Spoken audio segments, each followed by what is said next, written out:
Minhas irmãs, meus irmãos queridos, todos sabem da alegria que eu tenho de participar desse evento, um evento sério que reúne as casas de toda essa região e que trazem corações queridos, se deslocam e vêm aqui confraternizar, trocar experiências, fortalecer e ter acesso a esse alimento das almas, que é o amor, que é a união, que é a fraternidade.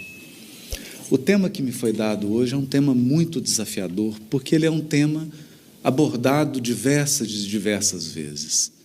E por ser um tema muito visitado, a gente corre sempre o perigo de ser repetitivo e de ficar dizendo as mesmas coisas.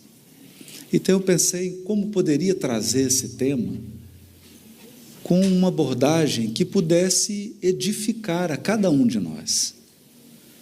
Uma abordagem que pudesse nos dar instrumentos para enfrentar a transição. E eu vou terminar a fala falando sobre isso. Um instrumento poderoso para que a gente possa viver todos os desafios e todas as transformações da transição planetária no pleno equilíbrio do nosso psiquismo, no pleno equilíbrio espiritual. Está muito fácil perder o equilíbrio. A parábola do Cristo que resume a transição planetária é a parábola das 10 virgens, o que significa que manter a candeia acesa é nosso maior desafio. Mas essa candeia não é exterior. Essa candeia é a nossa própria iluminação pessoal. Iluminação dos nossos pensamentos, dos nossos sentimentos, iluminação da nossa conduta. Afinal de contas, o Consolador prometido, deixa eu baixar som um pouquinho. O Consolador prometido visa a melhoria da nossa vida. Eu preciso só que o som abaixe um pouquinho, está estourando, está muito alto. Visa a melhoria da nossa vida e a melhoria da vida das pessoas que nos cercam. Se nós não conseguirmos transformar o Consolador prometido em vida espiritual de qualidade nossa e ao nosso redor, o Consolador prometido não está cumprindo a sua missão em nós. Em nós. Esse é o ponto fundamental. Todas as religiões e todas as civilizações construíram histórias sobre um mundo vindouro e sobre um tempo de transição.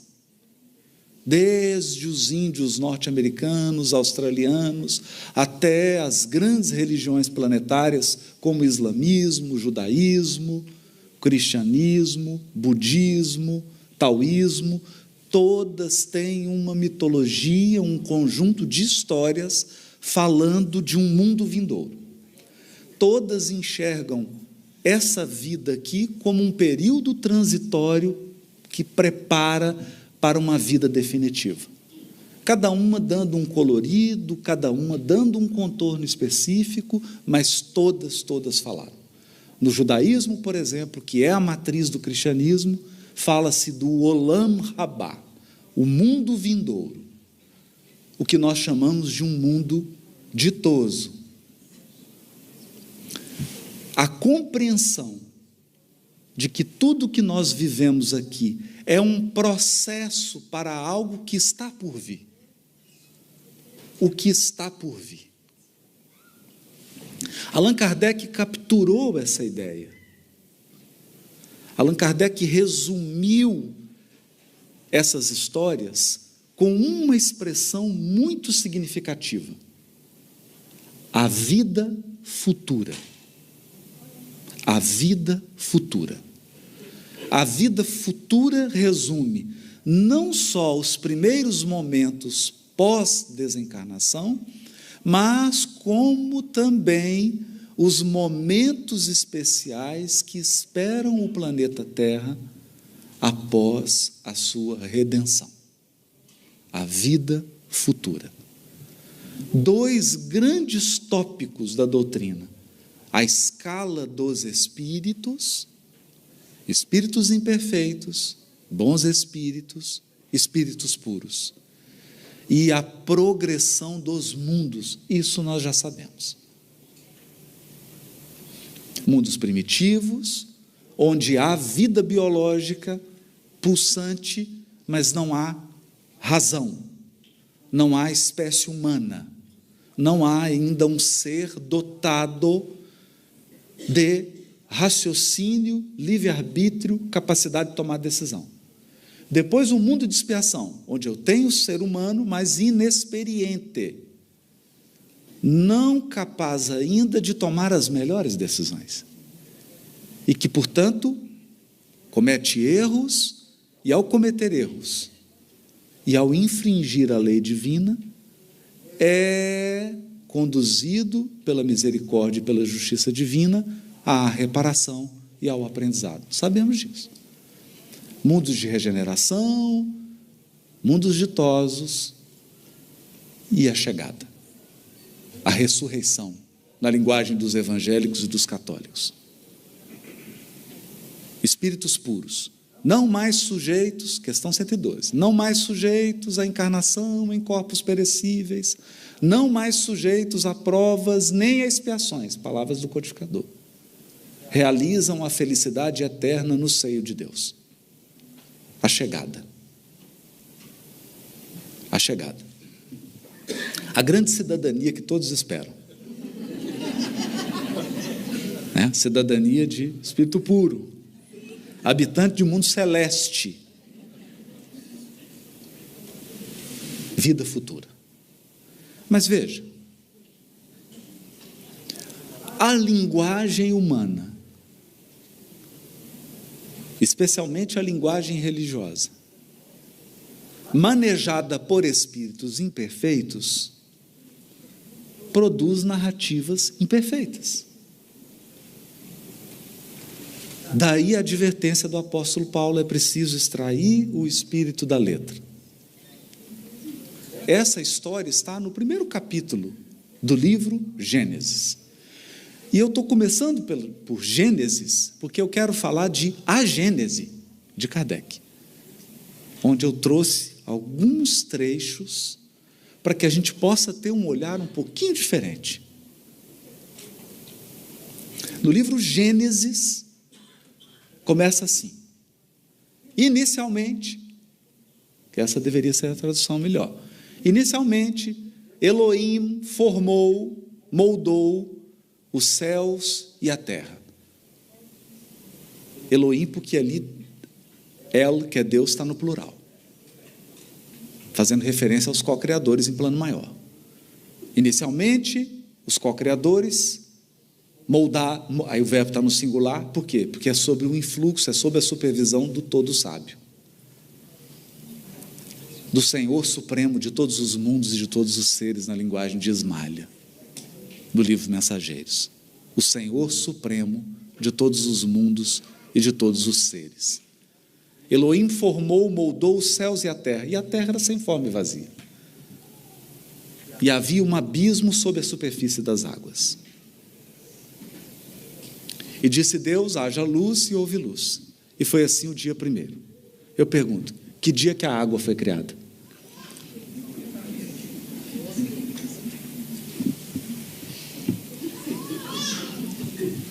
Dia 0.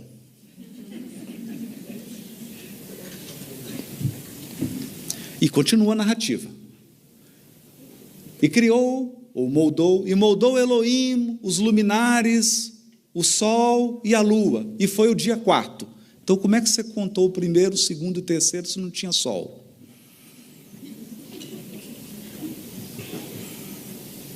Não tinha sol, você contou dia como?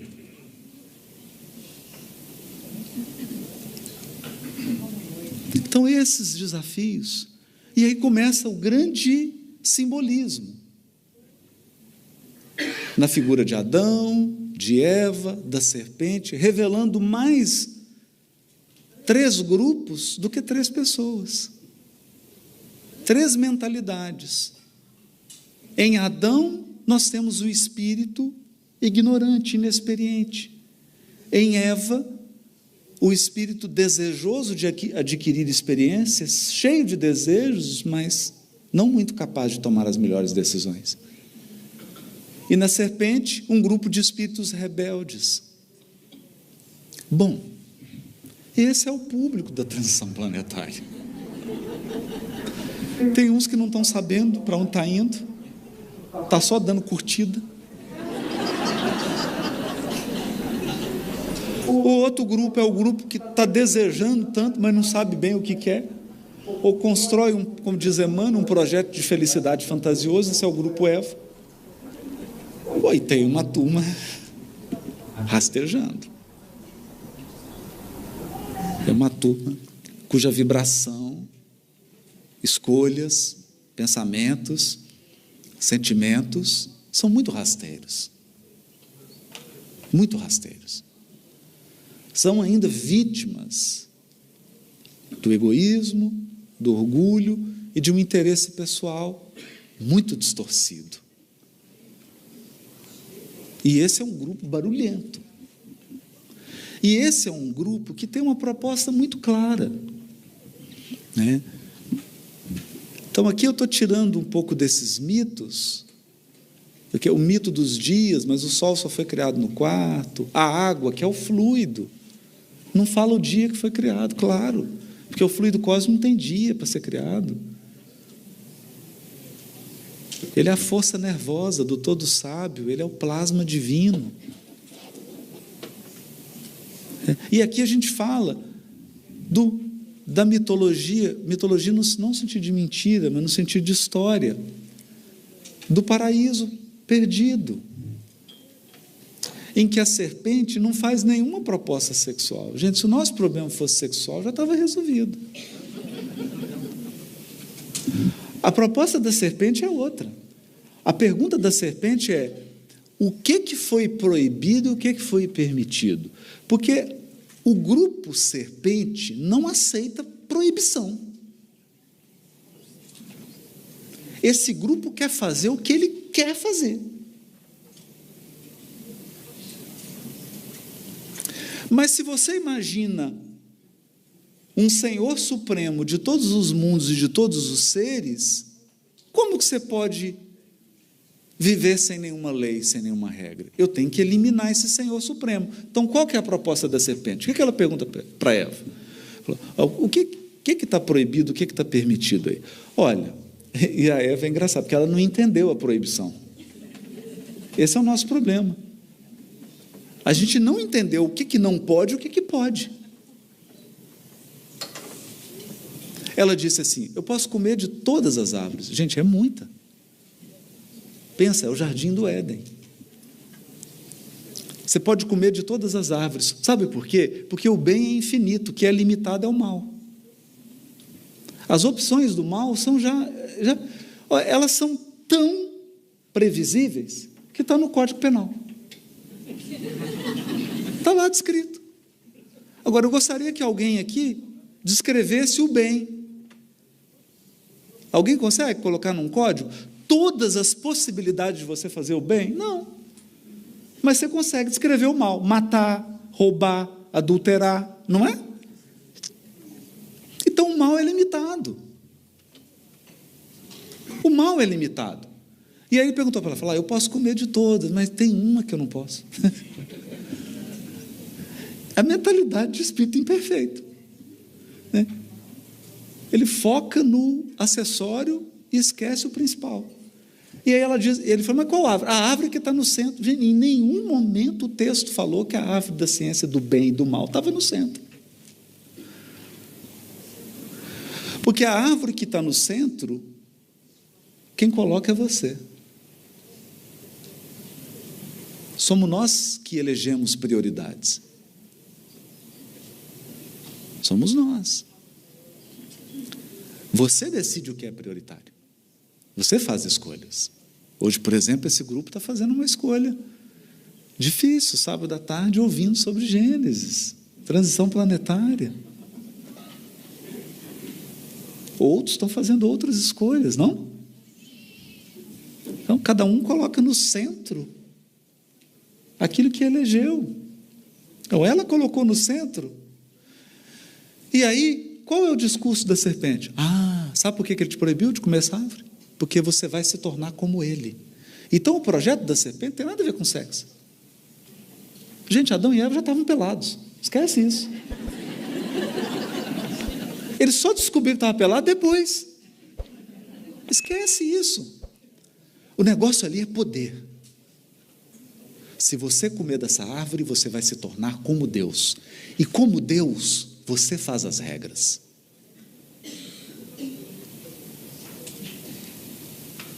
Esse é o desafio.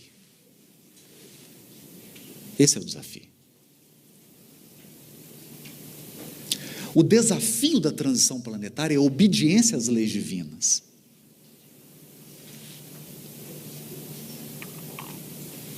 Ela fala, é mesmo? Então, eu vou comer essa. É essa que eu vou comer. Qual que não pode? É essa. E aí começa o quê? A jornada evolutiva. Começa a jornada evolutiva.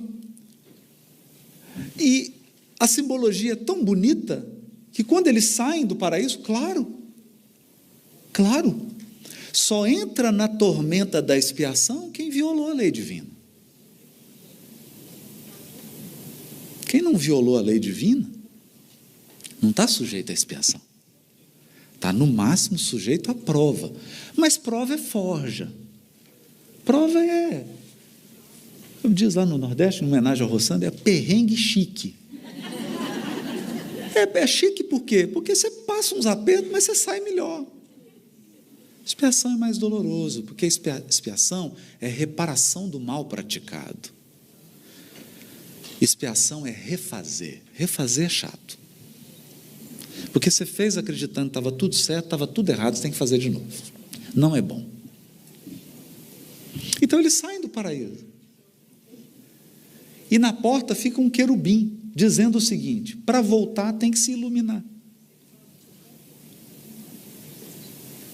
Percebe? Não tem ninguém inexperiente em mundo celeste, gente.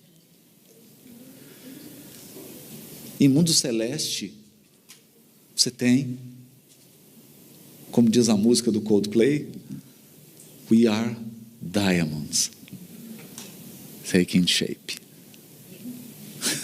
Diamantes tomando forma. Você é um diamante.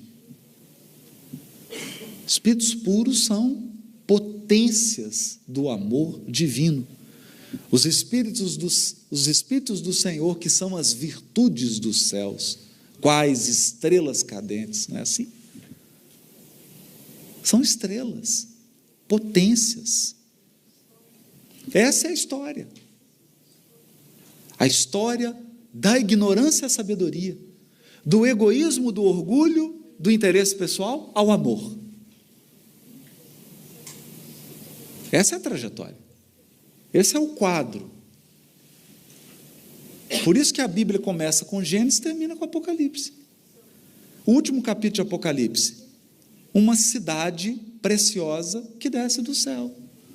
A representação do que é celestial.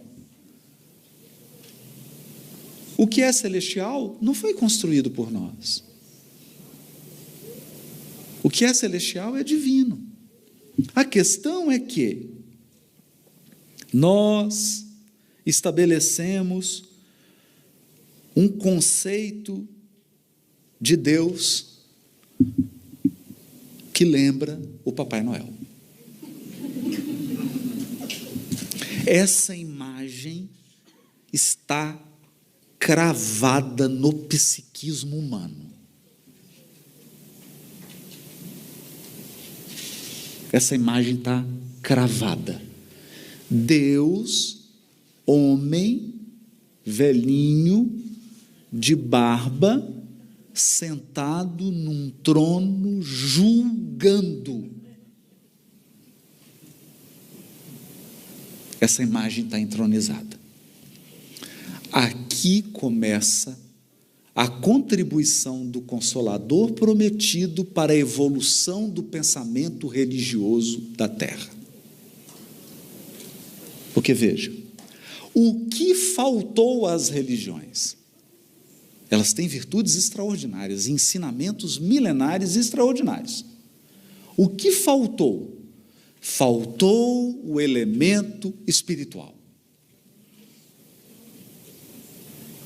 Porque elas queriam falar de coisas celestiais sem considerar o espírito imortal. Como que faz isso? Como que faz isso? Como eu avalio a evolução da Terra se eu olho apenas as questões sociológicas, antropológicas, políticas e econômicas? Eu me perco. Não é? Se você pega alguém que examina apenas o elemento material, qual que é a visão dele do mundo? Está de mal a pior e vai piorar. Essa é a visão. Porque a análise, o horizonte dessa pessoa está circunscrita ao que é material. A antropologia, material. A sociologia, material. A economia, material. Falta o elemento espiritual. Então veio o Consolador Prometido, com a organização e codificação de Kardec, trazer o quê? A ciência, não no sentido da ciência de hoje. Gente, nós estamos falando de 1857. Kardec está usando o termo ciência como conhecimento. Ciência do elemento espiritual e da relação do elemento espiritual com o mundo corporal. Então, isso significa que a contribuição da doutrina espírita ela despreza os conhecimentos de saúde? Não. Ela só diz assim, não dá para examinar a saúde sem considerar o elemento espiritual. Você tem que estudar a célula, tem que estudar tudo do corpo humano, mas você não pode deixar o elemento espiritual de fora. Eu tenho que estudar antropologia? Tem, mas você não pode esquecer que são espíritos. Você tem que estudar a sociologia, a organização da sociedade? Tem, mas eu não posso deixar o espírito de fora. Esse é o papel do Consolador. Então o Consolador veio revivecer. Ele veio trazer vida. Ele veio trazer uma vitalidade. Ele veio trazer uma perspectiva de que a vida pulsa, a vida não cessa. A vida não cessa. Nós temos uma vida. Todo mundo aqui só tem uma vida. E múltiplas existências. Vida você só tem uma, você é imortal. Você só tem uma vida. Uma. E foi te dada o dia que você foi criada. Uma vida, imortal. E múltiplas existências. Mas vai chegar um momento que você não vai precisar ter existências mais, que é o espírito puro. Então, isso traz uma vitalidade ao nosso pensamento. Nós estamos falando de seres imortais numa jornada grandiosa.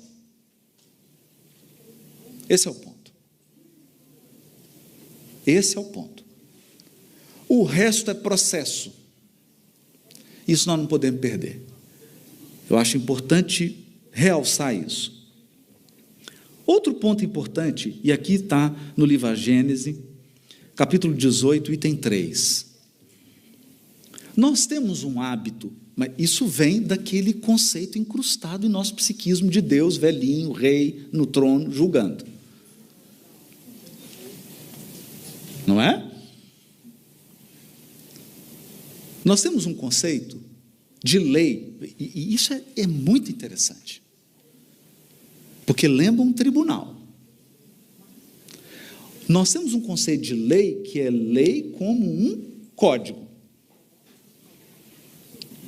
Então, a lei divina é um código. E esse código eu vou abrir e vou ler. Agora, eu queria fazer uma pergunta aqui. Quem alfabetizou Deus?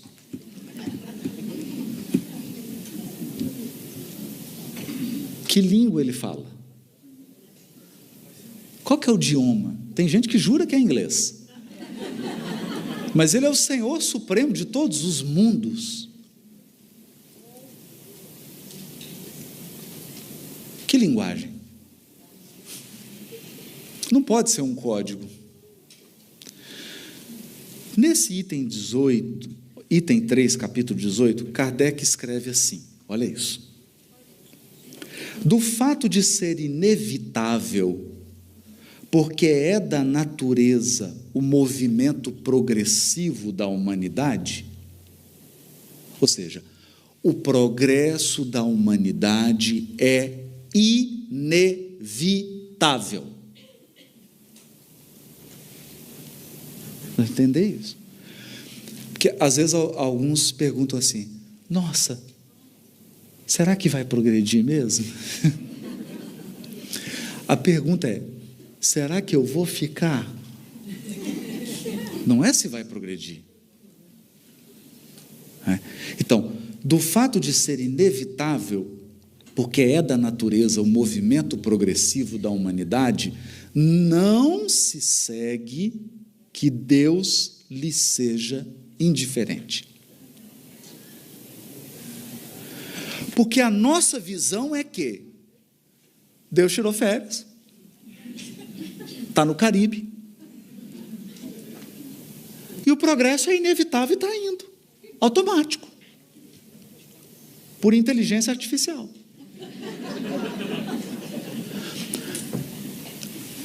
Mas em cada 10 pessoas, cada 10, nós podemos fazer essa experiência, em cada 10 religiosos, inclusive espírita, se você me der a oportunidade de fazer 10 perguntas, você vai ver que a pessoa, no final, vai dizer isso.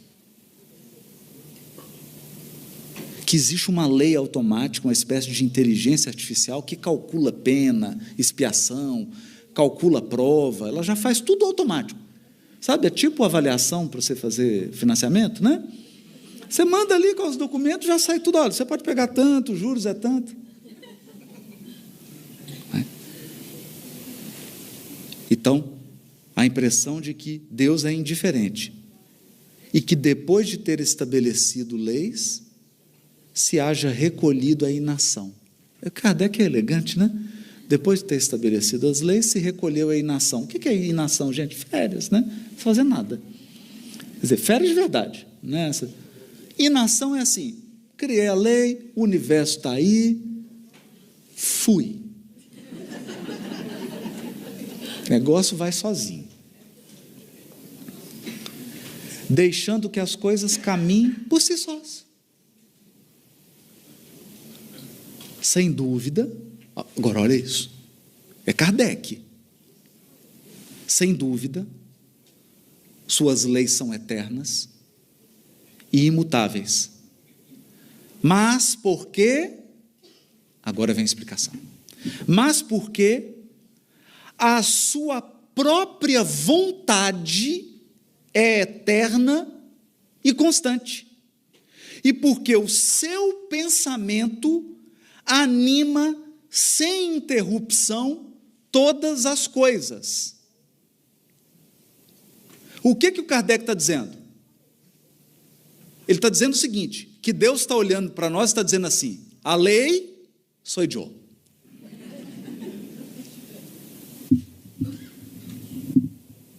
A lei divina é o pensamento divino constante, não tem aí ou iai. Não tem um sistema automático. É o próprio Deus pensando a cada milésimo de segundo e é a sua própria vontade que estabelece a lei. Só que tem um detalhe. Deus é absoluto e perfeito absolutamente. Então a vontade dele é imutável, inalterável. Mas quem mantém é ele. Mudou. Mudou. Você não está lidando mais com o sistema de computador. Você está lidando com o próprio Deus. Quem mantém a ordem cósmica é o próprio Deus. É isso que Kardec está dizendo. Sua própria vontade é eterna, constante, porque o seu pensamento anima sem interrupção todas as coisas.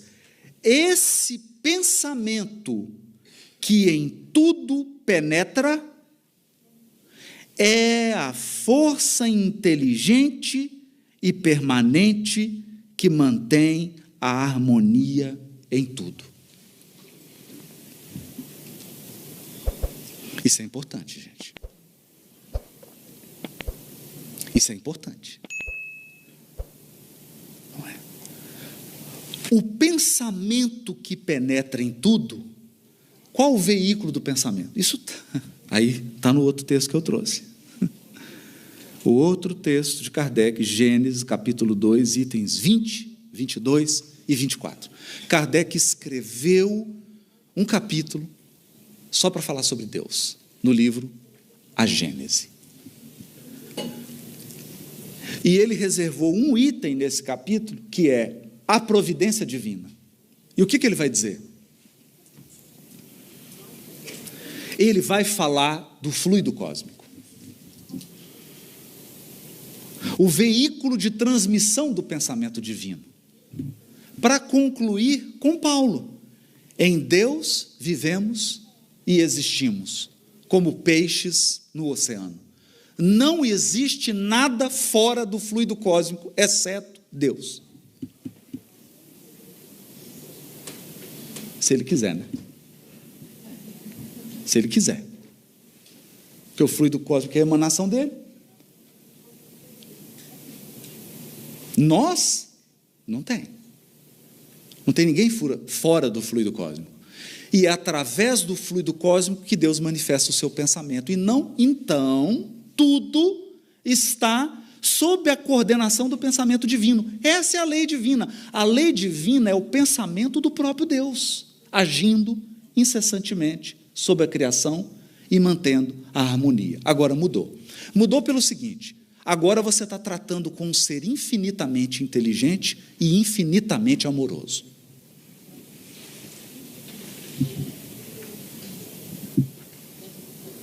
Infinitamente inteligente e infinitamente amoroso.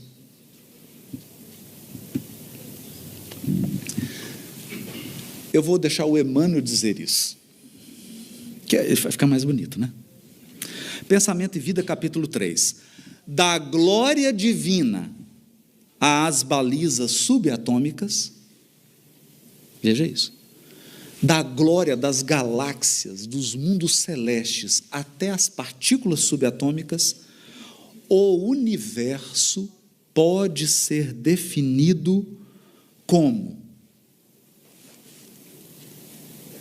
O universo pode ser definido como uma cadeia de vidas que se entrosam à grande vida.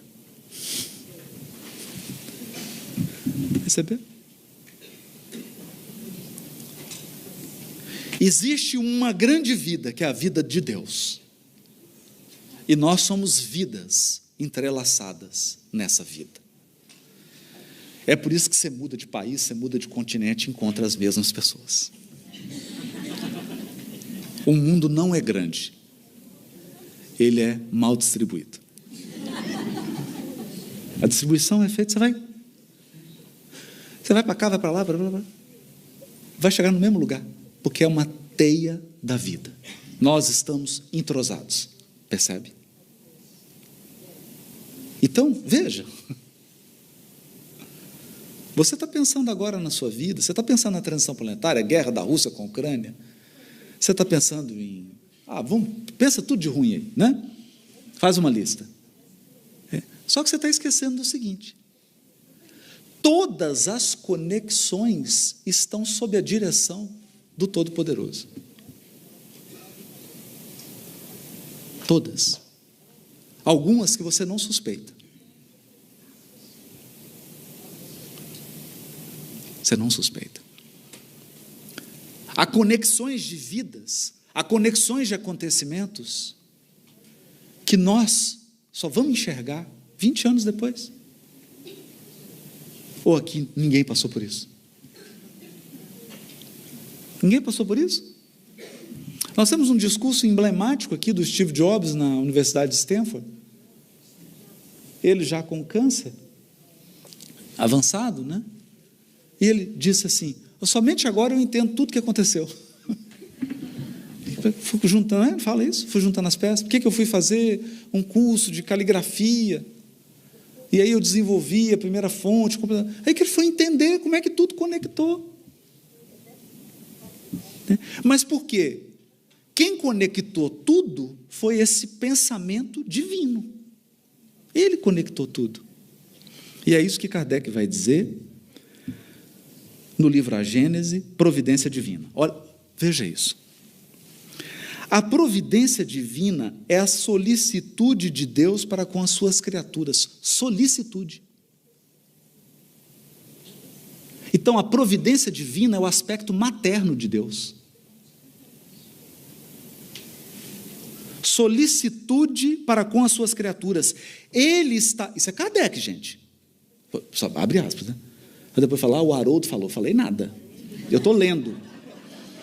Ele está em toda parte, tudo vê e tudo preside, mesmo as coisas mais mínimas. É nisto que consiste a ação providencial. Suponhamos um fluido bastante sutil para penetrar todos os corpos. Sendo inteligente, esse fluido atua mecanicamente, por meio tão só das forças materiais. Se, porém, o supusermos dotado de inteligência, de faculdades perceptivas e sensitivas, ele já não atuará às cegas, mas com discernimento, com vontade e liberdade. Verá, ouvirá e sentirá. Figuremo-lo sob a forma concreta de um fluido inteligente que enche o universo infinito e penetra todas as partes da criação. A natureza inteira mergulhada no fluido divino. A natureza inteira mergulhada no fluido divino. Que a força esteja com você. Ora, em virtude do princípio de que as partes de um todo são da mesma natureza e têm as mesmas propriedades que ele, cada átomo desse fluido, e assim nos podemos exprimir, possuindo o pensamento, isso é, os atributos essenciais da divindade, e estando o mesmo fluido em toda parte, tudo está submetido à sua ação inteligente, à sua previdência e à sua solicitude. Nenhum ser haverá, por mais ínfimo que o suponhamos, que não esteja saturado desse fluido. Achamos-nos, então, constantemente na presença da divindade. Então, para que você está olhando para cima quando você faz prece? Para quê?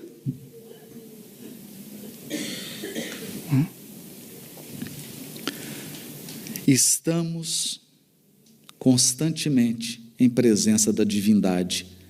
Nenhuma das nossas ações lhe podemos subtrair ao olhar.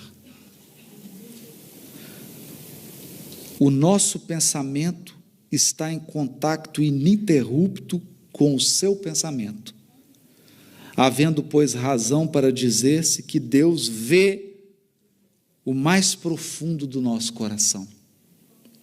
Estamos nele como ele está em nós. Isso é Kardec citando Paulo, né? Citação indireta. Estamos nele como ele está em nós, segundo a palavra do Cristo. As nossas preces, para que ele as ouça, não precisam transpor o espaço, nem ser ditas com voz retumbante, pois que estando de contínuo ao nosso lado, os nossos pensamentos repercutem nele. Os nossos pensamentos repercutem nele. Os nossos pensamentos são como os sons de um sino que fazem vibrar todas as moléculas do ar ambiente, ou seja, o nosso pensamento, movimento fluido cósmico. Essa é a concepção de Deus da doutrina espírita. Nada de velhinho sentado em trono, julgando ninguém. Mas isso é difícil. Isso é difícil por quê? Porque como a gente imagina o velhinho sentado no trono, a gente fala assim, perdeu o controle. Esse velhinho perdeu o controle. Né? Perdeu o controle. Então eu gostaria de lembrar algumas coisas da transição planetária. Nosso lar foi psicografado durante a Segunda Guerra Mundial. Nosso lar, Mensageiros e alguns livros narram a Segunda Guerra Mundial.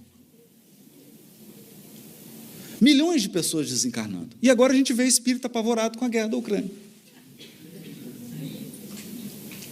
Os horrores da guerra. Mas essa abordagem já foi feita, está nos livros. Está nos livros. E tem uma coisa curiosa, está em nosso lar. Que é, nosso lar é uma colônia um pouquinho, porque já passou o umbral, né? E o André é interessante, porque o pessoal fala, onde começa o umbral? E aí, André Luiz explica, né? O umbral já começa na crosta, então fica tranquilo, você já está no umbral. O que pode é piorar. Tem um umbral pior, mas você já está no umbral. A pergunta é, desencarnar, será que eu saio do umbral? Mas se eu vou para o umbral, o umbral começa na crosta e abrange um certo espaço, uma certa dimensão. Nosso lar está depois, mas tem colônia que está no umbral. E tem uma cena interessante, que André Luiz está na casa da dona Laura, e aí ele recebe um comunicado de rádio, um aparelho de rádio, e de uma colônia que está no umbral. E o locutor está apavorado, falou, gente, está estourando uma guerra. É uma guerra, vai morrer gente, mas ele já é morto. Ele já está desencarnado. E ele está preocupado com quem vai desencarnar. Percebem? O que é a mentalidade? O que é a mentalidade? Então, se a tua mentalidade for estreita, nem a desencarnação te ajuda.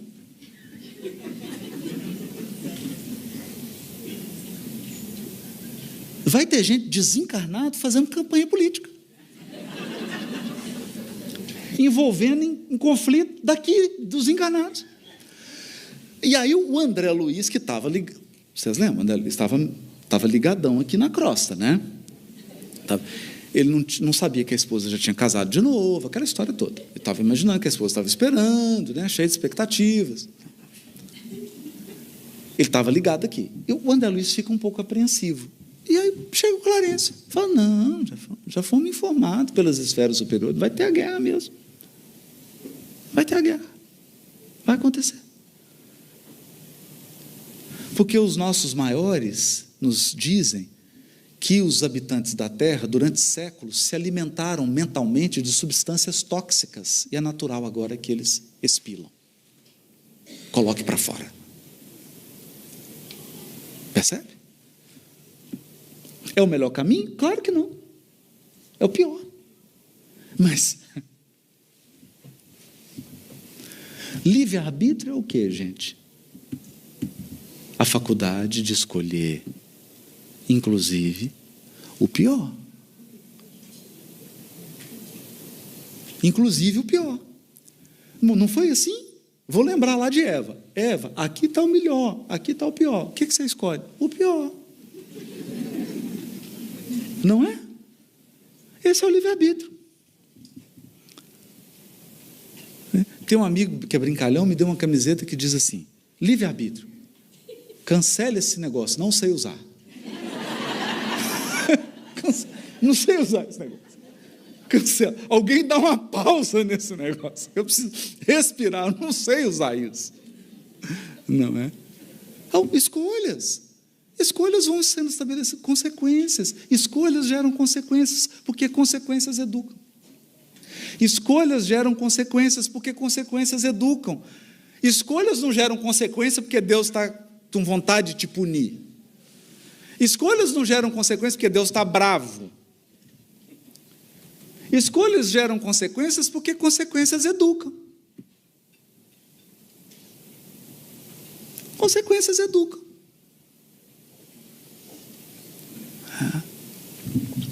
Mas o que eu queria chamar a atenção nessa abordagem de Kardec é, olha, gente, nós temos que entender o seguinte: nós estamos na presença divina. Nós estamos na presença divina. O Senhor Supremo, como diz Ismália, de todos os mundos e de todos os seres, acessa tudo e todos. E a lei é o seu pensamento. A lei é o pensamento divino. Por isso, gente, por isso que existe moratória. Por isso que existe congelamento de débito. Por isso que existe cheque especial espiritual. Cartão de crédito espiritual. Que você não tem o crédito, mas está usando. Dentro de um determinado limite. Por isso que existe tudo isso. Nós que criamos esse conceito de um determinismo ignorante. Não existe determinismo ignorante. Existe um planejamento inteligente que jamais foi inflexível. Existe um planejamento inteligente que jamais foi inflexível.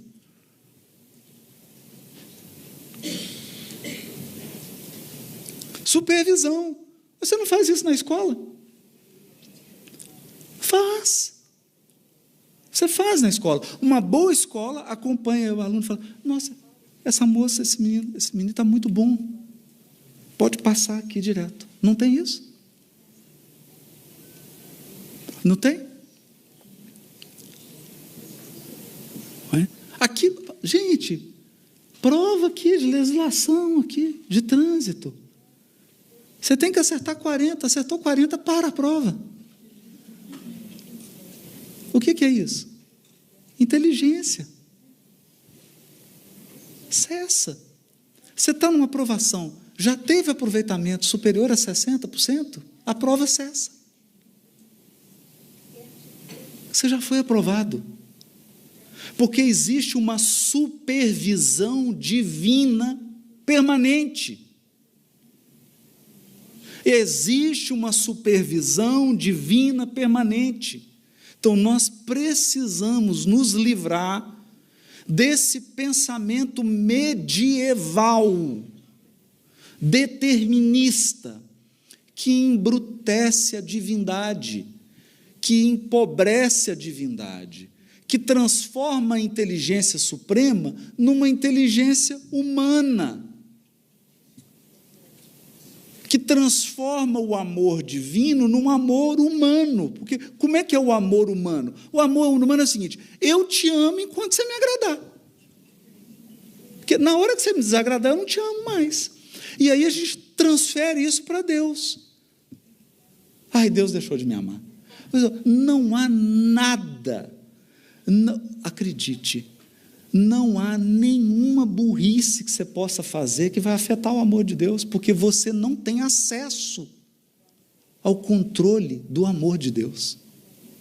Não é você que controla o amor divino. Tomar decisões erradas só vai ser ruim para você. Só. Agora, só para dar um flash, porque aí já é o tema do Júlio, da mesma maneira que indivíduos tomam decisões, coletividades também. E da mesma maneira que indivíduos são responsáveis, coletividades são responsáveis. Responsável, eu não disse culpado, nós temos que trocar essa palavra. Deus não estabelece culpados, estabelece responsáveis. Por quê? O que você faz quando encontra um culpado? Julga. Não é? Se eu dizer assim, quem é o culpado por esse microfone não está funcionando? Ah, é o Luciano.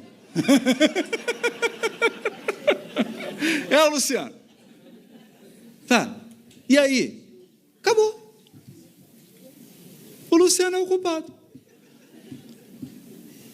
E a lei divina trabalha com o responsável, porque o responsável é quem vai resolver.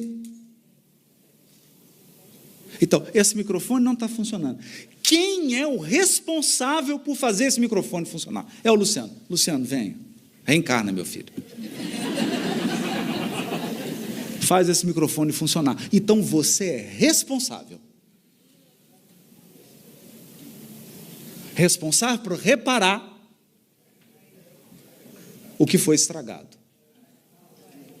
Aperfeiçoar o que precisa de aperfeiçoamento. E planejar o futuro. E planejar o futuro. Porque sua próxima encarnação já começou. A cada dia você está moldando sua próxima encarnação.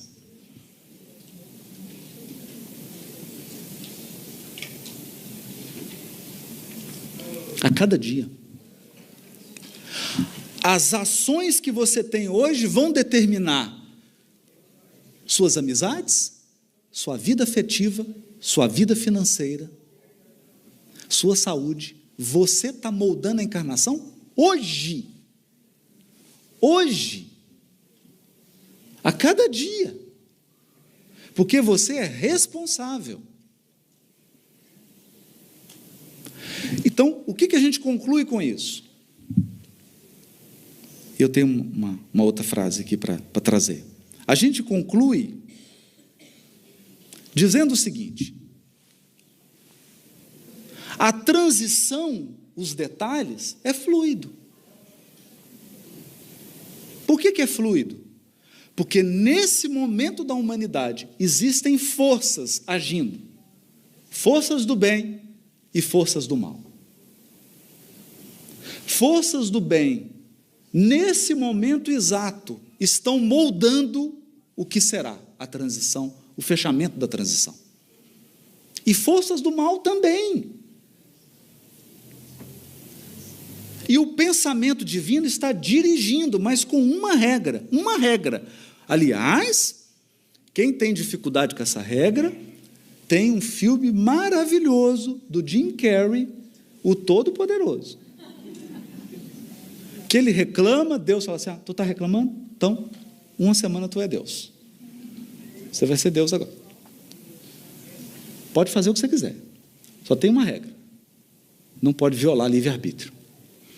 E aí é curioso, porque, nossa, só faz estrago. Ele faz tanto estrago que perde o amor da vida.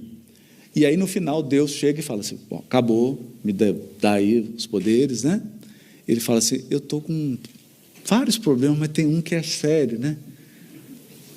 Perdi a fulana. Como é que eu faço para recuperar o amor dela sem afetar o livre-arbítrio? Aí Deus fala, se você descobrir isso, você me conta.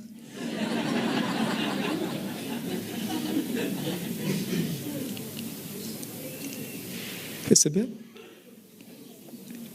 A regra é clara. Livre-arbítrio é livre-arbítrio. Agora, livre-arbítrio não é arbítrio supremo, hein? Porque tem gente que está confundindo. Você fala assim, eu tenho livre-arbítrio. Agora o sol não brilha mais. Coitadinho. Isso não é livre-arbítrio. Isso é o arbítrio supremo. O arbítrio supremo é de Deus. As regras do jogo, ele que estabeleceu. Você só joga. Isso é livre-arbítrio. Então, nós estamos moldando agora a transição planetária. Nós estamos moldando a finalização da transição planetária. Porque eu percebo, para encerrar, que nós estamos assumindo um pensamento derrotista. A transição já está... Esse negócio já deu tudo errado mesmo. deixa eu ficar aqui orando. Não, não, não, não. Isso aqui é igual o jogo de basquete. Você foi ao banheiro, voltou, mudou o placar. Mudou o placar. Porque é um processo dinâmico. Dinâmico. O teu aproveitamento espiritual em 5, 10 anos pode mudar o rumo da sua programação espiritual. Simples assim, gente. Em 10 anos você pode mudar o rumo da sua programação espiritual, porque você está sob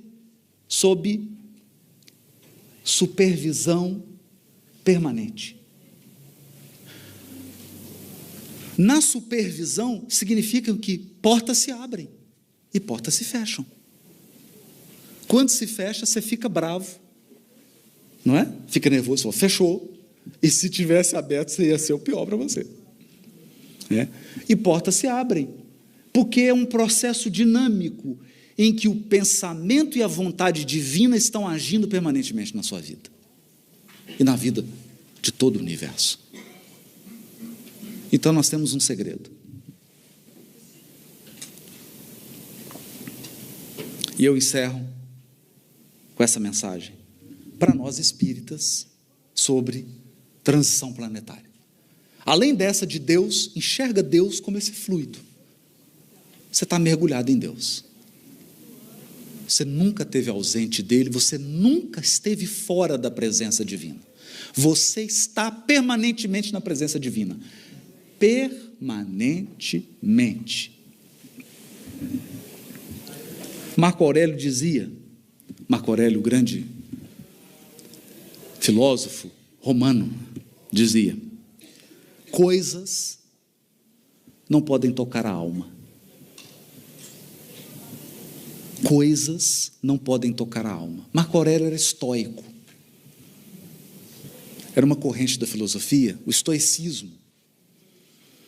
E o estoicismo tinha um conceito de cidadela interior. Que conceito é esse? É o conceito de que dentro de você existe uma fortaleza. Nada pode entrar. Nada pode abalar essa fortaleza. Nada.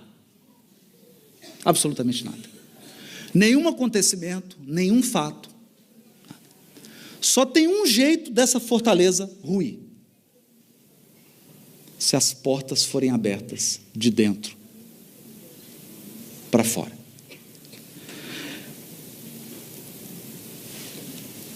Veja o que ele diz. Embora possamos ser fisicamente vulneráveis, embora possamos estar à mercê da sorte de muitas maneiras, nosso domínio interior é impenetrável. Mas a história nos ensina que fortalezas impenetráveis ainda podem ser rompidas, se traídas a partir de dentro. Os cidadãos dentro das muralhas, se forem vítimas do medo, da cobiça ou da avareza. Medo, cobiça ou avareza. Podem abrir os portões e deixar o inimigo entrar. Isso é o que muitos de nós fazemos quando perdemos a coragem e cedemos ao medo. Foi-nos concedida uma fortaleza impenetrável. Não atraia.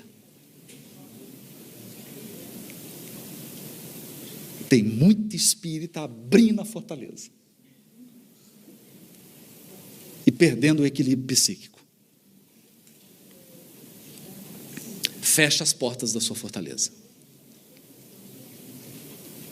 Nada, nenhum acontecimento pode abalar sua fortaleza, a menos que você permita. Mas cuidado com esses 3 inimigos: medo, cobiça e avareza. No mais, agir, agir, agir, agir e deixar Deus agir. Porque, como diz o pastor Duarte, tem coisas que você faz com as mãos, tem coisas que você faz com os joelhos dobrados. Muito obrigado.